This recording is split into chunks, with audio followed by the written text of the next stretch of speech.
ಕೆಲಸ ಬಿಟ್ಟು ಹೋಗ್ತೇನೆ ಎಂದಿದ್ದಕ್ಕೆ ಮಾಲೀಕ ದರ್ಪ ತೋರಿದ್ದಾನೆ. ಬಟ್ಟೆ ಬಿಚ್ಚಿ ಹೊಡಿತೀನಿ ಅಂತ ಮಾಲೀಕ ಧಮಕಿ ಹಾಕಿದ್ದಾನೆ. ನಡು ರಸ್ತೆಯಲ್ಲೇ ಕತ್ತರಿಸಿ ಹಾಕ್ತಾನಂತೆ ಇವನು ಭೂಪ. ಕೆಲಸ ಬಿಟ್ಟು ಹೋಗ್ತೀನಿ ಅಂತ ಹೇಳಿದಕ್ಕೆ ಹಿಂಗ ಏನಿವನು ಸರ್ವಾಧಿಕಾರಿನ ಇವನು?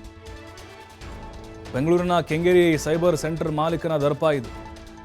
ಮುಸ್ಕಾನ್ ಟೈಮ್ಸ್ ಸೈಬರ್ ನಡೆಸ್ತಾ ಇದ್ದಾನೆ. ಅದರ ಮಾಲೀಕ ಇವನು. ಸೈಯದ್ನಿಂದ ಈ ಬೆದರಿಕೆ ಬಂದಿದೆ. ಕಳೆದ 5 ವರ್ಷಗಳಿಂದ ಕೆಲಸ ಮಾಡ್ತಾ ಇದ್ರು ಲಕ್ಷ್ಮಿ ಅನ್ನುವಂಥ ಯುವತಿ.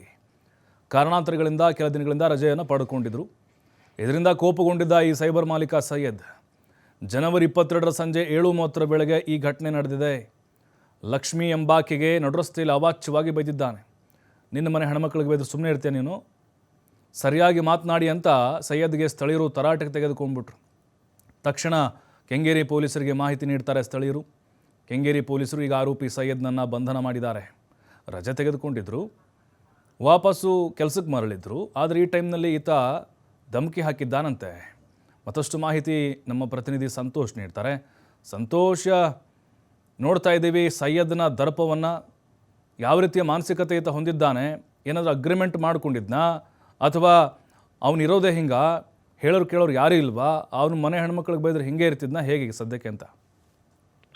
ಖಂಡಿತವಾಗಿ ಅಂದ್ರೆ ತಾನು ಕೆಲಸಕ್ಕೆ ಕರ್ಕೊಂಡ್ಬರೋದಿಲ್ಲ, ಕೆಲಸಕ್ಕೆ ಇಟ್ಕೊಂಡಿದ್ದಂತ ಸಿಬ್ಬಂದಿಯವ್ರ ಜೊತೆ ಯಾವ ರೀತಿಯಾಗಿ ನಡ್ಕೊಳ್ಬೇಕು ಅನ್ನೋ ಒಂದು ಸಾಮಾನ್ಯ ಜ್ಞಾನ ಕೂಡ ಈತನಿಗೆ ಇಲ್ಲ ಅಂತ ಕಾಣುತ್ತೆ. ಆಕೆ ಕಾರಣಾಂತರಗಳಿಂದನೂ ಕೂಡ ಏನೋ ಸಮಸ್ಯೆಗಳಿತ್ತು ಅಂತ ಕಾರಣಕ್ಕೆ ರಜೆಗಳನ್ನ ಹಾಕೊಂಡಿದ್ರಂತೆ. ಈ ಕಾರಣಕ್ಕಾಗಿ ಈತ ನನಗೆ ಫ್ರಸ್ಟ್ರೇಷನ್ ಇದೆ, ನನ್ನ ಸಮಸ್ಯೆಗಳಿದೆ ಅಂತ ಹೇಳಿ ಆಕೆಯ ಮೇಲೆ ತನ್ನ ದರ್ಪವನ್ನು ತೋರಿಸಿರುವಂತದ್ದು. ಅದು ಏನೋ ನೆನ್ನೆ ಮನೆ ಬಂದು ಕೆಲ್ಸಕ್ಕೆ ಸೇರ್ಕೊಂಡು ಆಕೆ ಆ ತರ ಕೆಲ್ಸಕ್ಕೆ ಬಂದಿಲ್ಲ, ರಜಾ ಹಾಕೊಂಡಿದ್ದಾರೆ ಅಂತ ಹೇಳಿದ್ರೆ ಅದಕ್ಕೆ ಕಾರಣಗಳಿತ್ತು ರೇಗಾಡ್ಲಿಕ್ಕೆ ಅಂತ ಹೇಳ್ಬೇಕು. ಕಳೆದ 5 ವರ್ಷಗಳಿಂದನೂ ಕೂಡ ಆಕೆ ಅಲ್ಲೇ ಕೆಲಸವನ್ನ ಮಾಡ್ಕೊಂಡಿದ್ದು.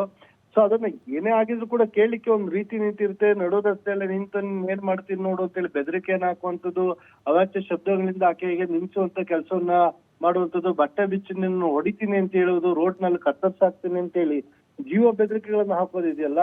ಸೊ ಅವಾಚ್ಯವಾಗಿ ನಿಂದಿಸಿ ಈತ ಆಕೆಗೆ ಬೈತಿರುವಂತ ಗಮನಿಸಿದಂತ ಸ್ಥಳೀಯರೆಲ್ಲರೂ ಕೂಡ ಅದನ್ನ ಪ್ರಶ್ನೆಯನ್ನ ಮಾಡಿರುವಂತದ್ದು. ಒಂದು ಮಹಿಳೆಗೆ ಇಲ್ಲ ಒಂದು ಯುವತಿಗೆ ಈ ರೀತಿಯಾಗಿ ನೀನು ನಡು ರಸ್ತೆಯಲ್ಲಿ ನಿಲ್ಲಿಸಿ ಬೈಲಿಕ್ಕೆ ಕಾರಣ ಏನು?